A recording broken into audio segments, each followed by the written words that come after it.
আসসালামু আলাইকুম ওয়া রাহমাতুল্লাহি ওয়া বারাকাতুহু। প্রিয় ভিউয়ার্স, আশা করি সবাই ভালো আছেন। আজকে যে বিষয় নিয়ে আলোচনা করব সে বিষয় হচ্ছে আপোষ বন্টননামা দলিলের বিকল্প পদ্ধতি কি। উত্তরাধিকার সূত্রে পাওয়া সম্পত্তি বা ওয়ারিশি সম্পত্তিতে যদি কেউ আপোষ বন্টননামা দলিল করতে না চায়, তাহলে বিকল্প পদ্ধতিতে কিভাবে এই উত্তরাধিকার সম্পত্তি বা ওয়ারিশি সম্পত্তি আপনি ভাগ করে নিতে পারবেন, এই বিষয় নিয়ে বিস্তারিতভাবে আলোচনা করব। তাই ভিডিও না টেনে সম্পূর্ণ ভিডিও দেখার জন্য অনুরোধ রইল। আর ভিডিও দেখার পরে যদি ভালো লাগে, মন চায়, তাহলে চ্যানেলটি সাবস্ক্রাইব করে পাশে থাকা বেল বাটনটি অন করে দিয়ে আমাদের সাথেই থাকুন। প্রিয় ভিউয়ার্স, আপোষ বন্টননামা দলিল কি, এই বিষয়টা নিয়ে আগে আলোচনা করি। আপোষ বন্টননামা দলিল নিয়ে কথা বলতে হলে সর্বপ্রথম চলে যেতে হবে মৃত ব্যক্তির কাছে। কারণ যিনি মৃত্যুবরণ করার পরে উত্তরাধিকার সৃষ্টি হয়েছে, সে হতে পারে বাবার সম্পত্তি, হতে পারে মায়ের সম্পত্তি, সন্তানরা পেয়ে থাকে। তেমনি ভাবে দাদার মৃত্যুর পরে বাপ চাচারা, ফুপুরা সম্পত্তির মালিক হয়ে থাকে। আবার দাদার বাবার মৃত্যুর পরে দাদা বা দাদার ভাই বোন যারা আছে তারা মালিক হতে পারে। এক কথায় পৈতৃক সম্পত্তি। তো এই যে পিতার মৃত্যুর পরে যে সম্পত্তি পিতা রেখে যায়, এই সম্পত্তি যতদিন পর্যন্ত রেখে যাওয়া ওয়ারিশের মধ্যে ভাগ বাটোয়ারা না হবে, বন্টন না হবে, তত সময় পর্যন্ত এই সম্পত্তি কিন্তু অবিভক্ত সম্পত্তি হিসাবে কিন্তু থেকে যাবে। আর এই অবিভক্ত সম্পত্তি হিসাবে যতদিন থাকবে, ততদিন মৃত ব্যক্তির যে রেখে যাওয়া সম্পত্তি, এই সম্পত্তির প্রত্যেক দাগে দাগে, প্রত্যেক ইঞ্চিতে ইঞ্চিতে মৃত ব্যক্তি রেখে যাওয়া ওয়ারিশ, অর্থাৎ পুত্র সন্তান, কন্যা সন্তান, তার স্ত্রী, তার যদি বাবা মা থাকে বাবা মা, সবাই ফারায়েজ মোতাবেক সম্পত্তি পাবে, হিস্সা মোতাবেক সম্পত্তি তারা কিন্তু পাবে।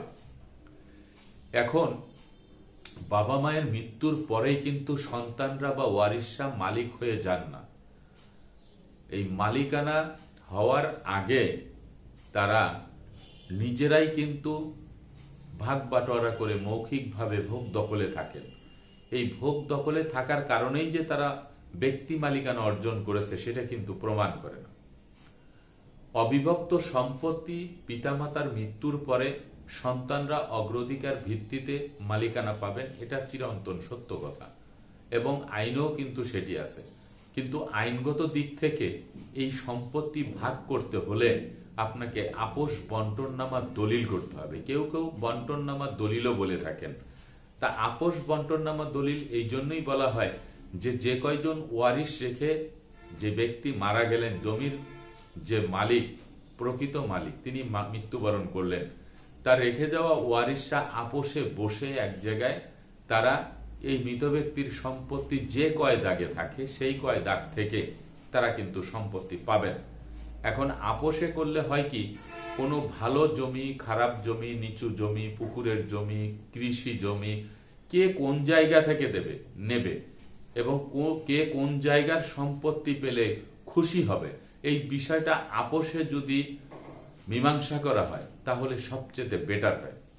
এই আপোষে করার পরে একটি দলিল সৃষ্টি করতে হয়, এবং সেই দলিলটি যদি আপনি সাদা কাগজে করেন, নন জুডিশিয়াল স্ট্যাম্পে করেন, কার্টিস পেপারে করেন, সেটি কিন্তু হবে না।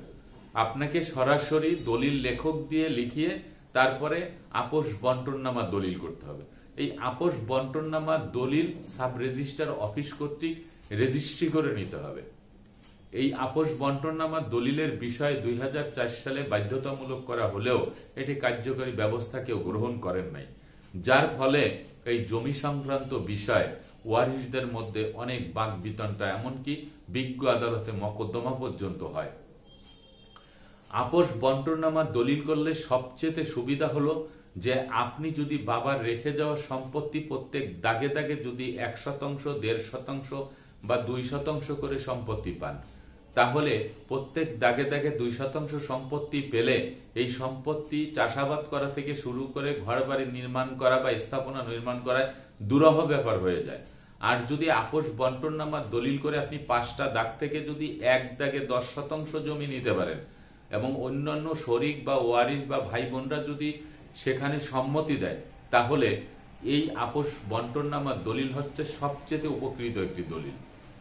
আর যদি সেটি না করতে চায় কেউ, ভাই বোনদের মধ্যে যদি তেমন ভালো বোঝাপড়া না থাকে, ভালো সুসম্পর্ক না থাকে, আন্তরিকতা না থাকে, তখন এক ভাই ভালো জমি ভোগ দখলে রেখেছেন, তিনি আপোষ বন্টননামা দলিল করতে চান না।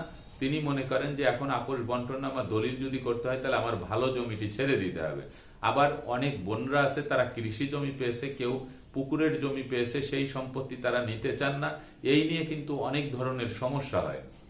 তো এই আপোষ বন্টননামা দলিল করা একান্ত প্রয়োজন। এই আপোষ বন্টননামা দলিল করে আপনারা উপজেলা ভূমি অফিস থেকে আপনারা অনলাইনে যদি নামজারি করে নেবেন, তখনই কিন্তু একক মালিকানা অর্জন করবেন। এখন কেউ যদি এই আপোষ বন্টননামা দলিল করতে না চান পারিবারিকভাবে, তাহলে এর বিকল্প যে পদ্ধতি, এই বিকল্প পদ্ধতি কিন্তু পূর্বে ছিল, এখন বর্তমানে সেটি নেই। পূর্বে কি ছিল? 2টি পদ্ধতি ছিল। একটি হচ্ছে আপনি তহসিল অফিসে গিয়ে আপনি দাগে দাগে সম্পত্তি হিসেব করে ফারাইজ মোতাবেক বা হিসাব মোতাবেক যতটুকু সম্পত্তি পাবেন ততটুকু সম্পত্তির খাজনা দিয়ে, খাজনার রসিদ দিয়ে আপনি আপনার নামে নামজারি করে নিতে পারতেন। এটা কিন্তু নন পার্মানেন্ট, এটা স্থায়ী কোনো ব্যবস্থা না। কারণ এই সম্পত্তির নামজারি আপনি যদি এইভাবে করে নেন, পরবর্তীতে অন্য কোনো ওয়ারিশরা এসে আপনার ওই সম্পত্তি যদি কখনো উচ্চতর দামে বিক্রি হয়, সম্পত্তির মান যদি অনেক উপরে উঠে যায়, ভ্যালু যদি অনেক উপরে উঠে যায়, তাহলে যারা পরবর্তী প্রজন্মে থাকবে তারা এসে বলবে এই সম্পত্তিতে আমার অংশ আছে, বা আমার বাবার অংশ আছে, বা দাদার রেখে দেওয়া সম্পত্তিতে এখানে আমরাও অংশ পাবো। এইটা নিয়ে একটা ঝামেলা করতে পারে।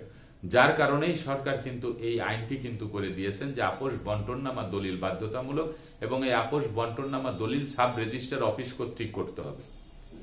তো সাব রেজিস্ট্রার অফিসে থেকে আপোষ বন্টননামা দলিল করলে এই দলিলে যাদের নাম থাকবে এবং যারা যে অবস্থানে সম্পত্তি গ্রহণ করবে, সেই সম্পত্তি নিয়ে পরবর্তী প্রজন্মের কোনো ব্যক্তিরা দাবি করতে পারবে না। এখন এটি যখন কেউ করতে চায় না, তখন বিকল্প আরেকটি পদ্ধতি হচ্ছে সরাসরি বিজ্ঞ আদালতে বাটোয়ারা মামলা দিয়ে আপনি আপনার সম্পত্তি বুঝে নিতে পারেন। যদি কেউ আপোষ বন্টননামা দলিল করতে না চায়, অনেক সময় দেখা যায় মেয়ের বিবাহ দিতে বা ছেলে মেয়ের লেখাপড়া করানোর জন্য বা অনেকের টাকার প্রয়োজন হয়, অর্থের প্রয়োজন হয়, তখন তিনি সম্পত্তি বিক্রি করতে চান। এই বিক্রি করতে পারেন না আপোষ বন্টননামা দলিলের কারণে।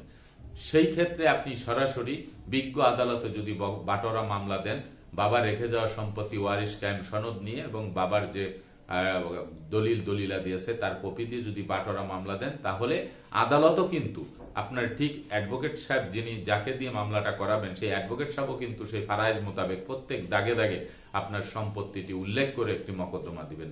আর এই মকদ্দমার রায় যখন আপনার পক্ষে আসবে, তখন আপনি আপনার সেই দাগে দাগে সম্পত্তি ভোগ দখল করলে পরবর্তী প্রজন্মে যারা থাকবে তারা এসে এই সম্পত্তি কিন্তু দাবি করতে পারবে না, কারণ আদালত কর্তৃক আপনাকে ডিগ্রি দিয়েছে বা রায় দিয়েছে। কিন্তু আপোষ বন্টননামা দলিল করলে সবচেয়ে সুবিধা হয় যে আপনি আপনাদের ইচ্ছা মতো এক দাগ থেকেই আপনারা সম্পত্তি নিতে পারবেন। আশা করি আপনারা এই বিষয়টি বুঝতে পেরেছেন। বিকল্প ব্যবস্থা বলতে সরাসরি আদালতে মকদ্দমা দিয়ে আপনি এই সম্পত্তি বের করে নিতে পারবেন। এছাড়া আপনার আর কোনো বিকল্প পদ্ধতি কিন্তু নেই।